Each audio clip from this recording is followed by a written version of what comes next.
Bueno, buenas tardes. Mi nombre es Natalie y voy a presentar esta tarea. Hola, buenas tardes. Mi nombre es Natalie Hernández y les vamos a hablar primeramente sobre el ciclo de Krebs o ciclo de ácido cítrico.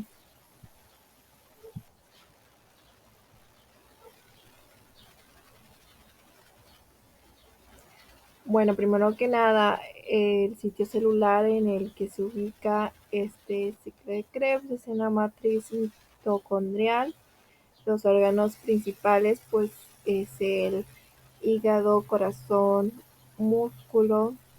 El sustrato inicial es el piruvato, el producto final es el acetil-CoA, NADH y CO2. La enzima clave es el piruvato deshidrogenasa (PDH).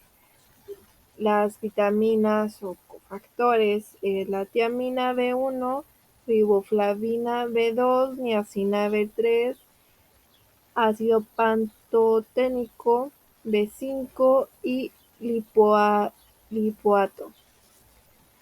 ¿Qué tipo de vía es? Es un tipo de vía catabólica. Su regulación hormonal es activado por la insulina, inhibido por acetil-CoA, NADH, ATP. Estado de alimentación, pues esto se activa en alimentación y disminuye en ayuno. Y no genera ATP directamente, pero produce NADH que lo genera indirectamente. Bueno, ahora tenemos la conversión del piruvato en acetil-CoA. Bueno, este complejo realiza tres pasos principales, que primero tenemos la descarboxilación del piruvato. Aquí no sale muy bien, pero se descarboxila el piruvato, se elimina un carbono en forma de CO2. Y el segundo es oxidación del grupo restante, se transfieren electrones al NAD formando NADH. Y el 3 es unión con coenzimas. Se forma acetil-CoA, aquí está, que es, que es el verdadero punto de entrada al ciclo de Krebs, como ya sabemos. Para funcionar este complejo necesitas varias vitaminas, como ya lo dijimos anteriormente, que tiamina, riboflavina, niacina, ácido pantoténico y lipoato. Esta conversión es una reacción irreversible, catabólica y muy regulada. Se activa por la insulina y niveles bajos de energía, y se inhibe cuando hay ATP, NADH o acetil-CoA en exceso.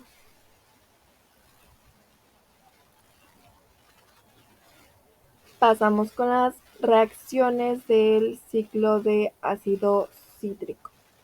Durante una vuelta del ciclo se combinan acetil-CoA y oxalacetato para formar citrato, y a través de varias reacciones se producen dos CO2, 3 NADH, un FADH2 y un GTP que equivale a un ATP.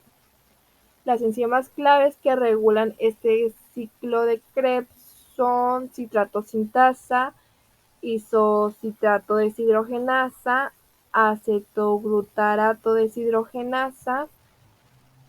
Bueno, esas son todas. Y bueno, el ciclo del ácido cítrico como vía biólica, este ciclo no solo sirve para producir energía, también tiene funciones anabólicas. Por eso se dice que es anfibólico. A partir de sus intermediarios se pueden sintetizar aminoácidos desde acetoglutarato y oxalacetato, porfirinas y hemo desde succinil-CoA, glucosa a través de la gluconeogénesis desde oxalacetato y también ácidos grasos desde citrato. Por lo tanto, el ciclo no solo descompone, sino que también provee materiales para construir otras moléculas.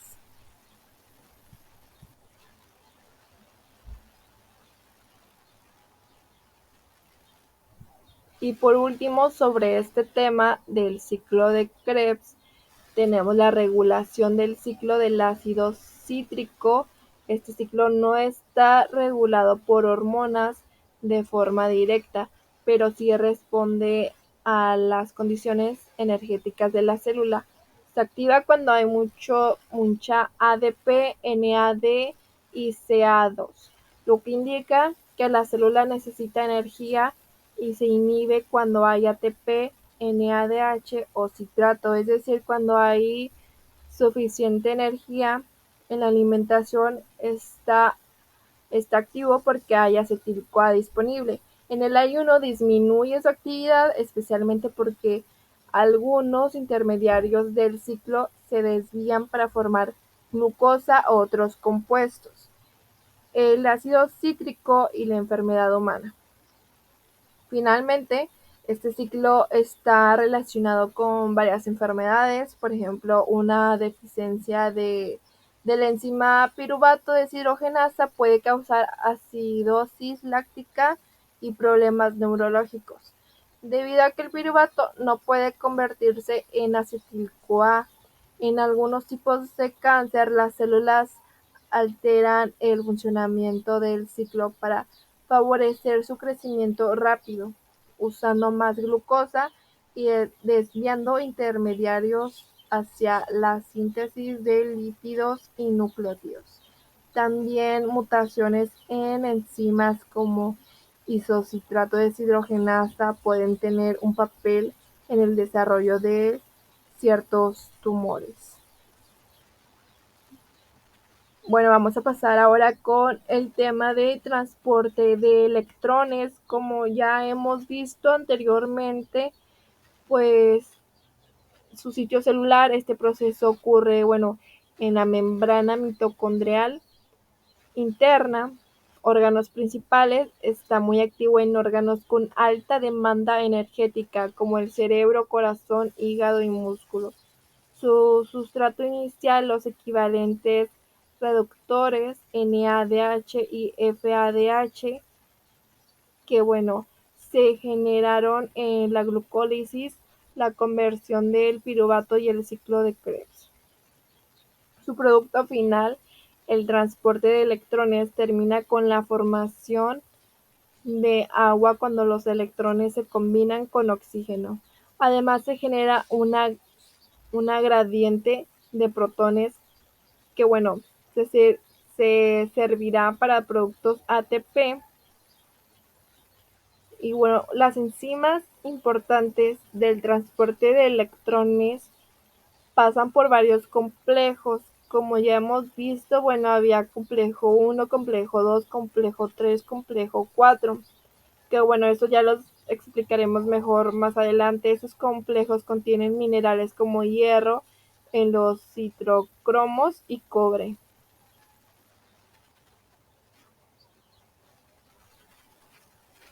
Bueno, ahora seguimos con sus vitaminas o minerales. Este proceso depende de coenzimas derivadas de vitaminas B2, EPAD y vitamina 3, NAD, además de hierro, cobre en los citocromos.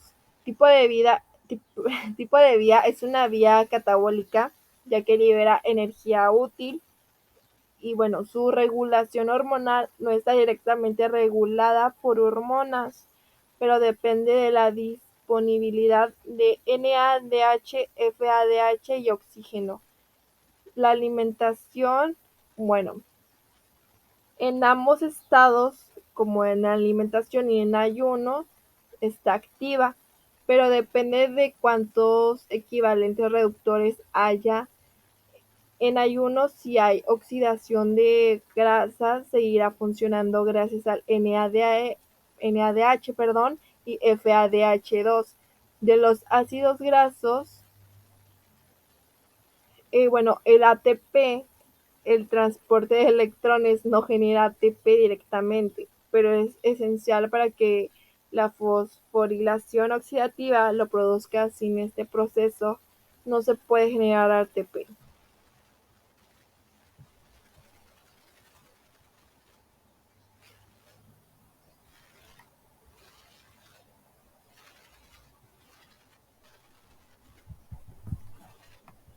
Bueno, tenemos el transporte de electrones, sus componentes, como ya había dicho que íbamos a hablar del complejo 1, complejo 2, complejo 3, complejo 4. Bueno, el transporte de electrones es la última etapa de la respiración celular y ocurre en la membrana interna de la mitocondria. Como ya habíamos dicho, sus principales componentes son 4 complejos proteicos. Complejo 1, NADH deshidrogenasa, recibe electrones del NADH. Complejo 2, succinato deshidrogenasa, recibe electrones del FADH2. Complejo 3, citocromo BC1, transfiere electrones entre coenzimas. Complejo 4, citocromo o perdón, citocromo se oxidasa, transfiere los electrones al oxígeno que se convierte en agua. Además hay 2 transportadores móviles, coenzima K, ubiquinona y citocromo C. Ellos llevan los electrones entre los complejos.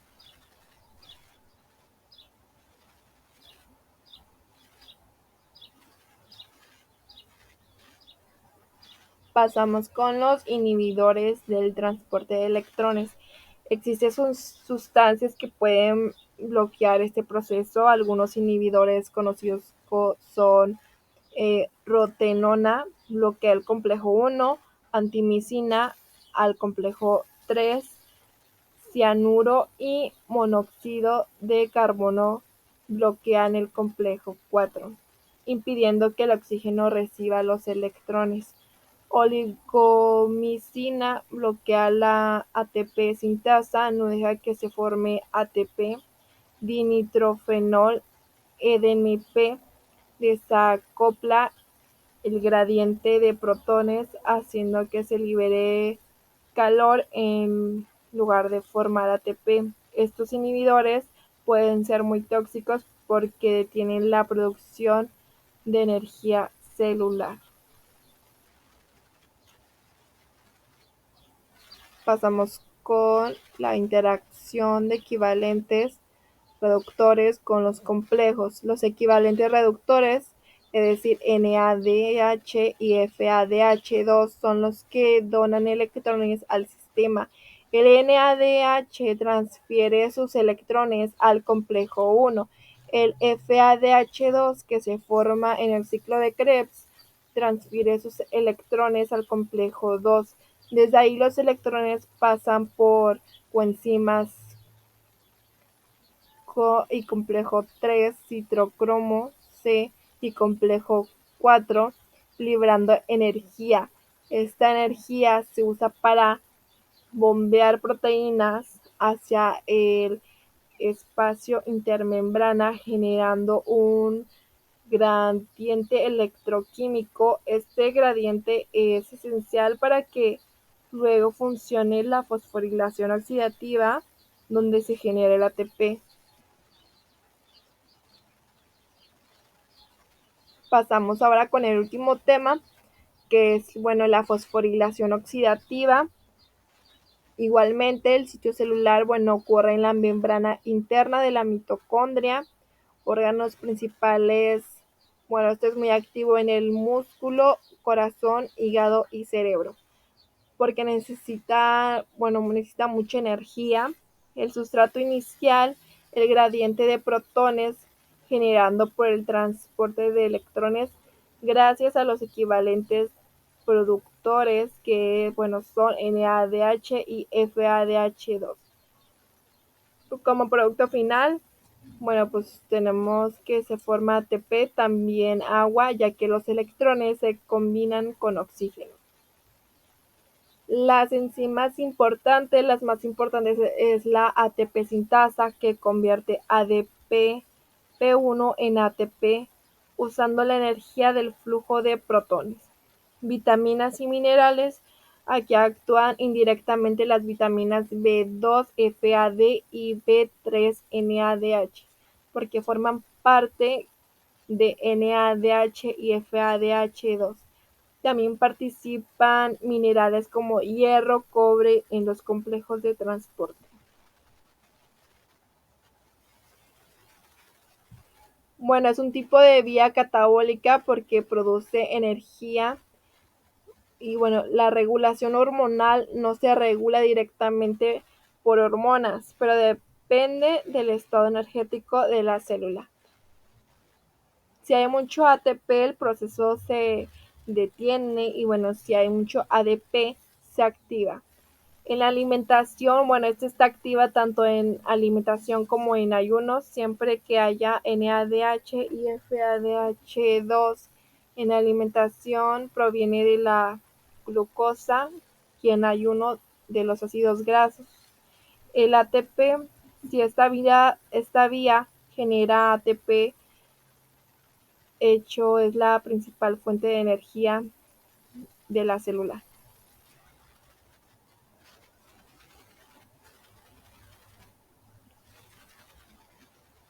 Bueno, tenemos por último la síntesis de ATP, control y oxidación total de la glucosa. En la fosforilación oxidativa, la ATP sintasa usa el gradiente de protones creado por el transporte de electrones para formar ATP. Este proceso ocurre en la membrana interna mitocondrial, como ya lo habíamos dicho, y requiere oxígeno como aceptor final. El control depende de la cantidad de ADP y ATP. Si hay mucho ADP se activa, si hay mucho ATP se inhibe. También necesita oxígeno NADH y FADH2. En la oxidación completa de una molécula de glucosa se generan aproximadamente 30 a 32 ATP, sumando lo producido en glucólisis, conversión de piruvato a acetil-CoA, ciclo del ácido cítrico, fosforilación oxidativa. Y aquí tenemos una imagen de cómo sucede todo el proceso. Y creo que esto ya sería por todo. Aquí están las bibliografías, perdón.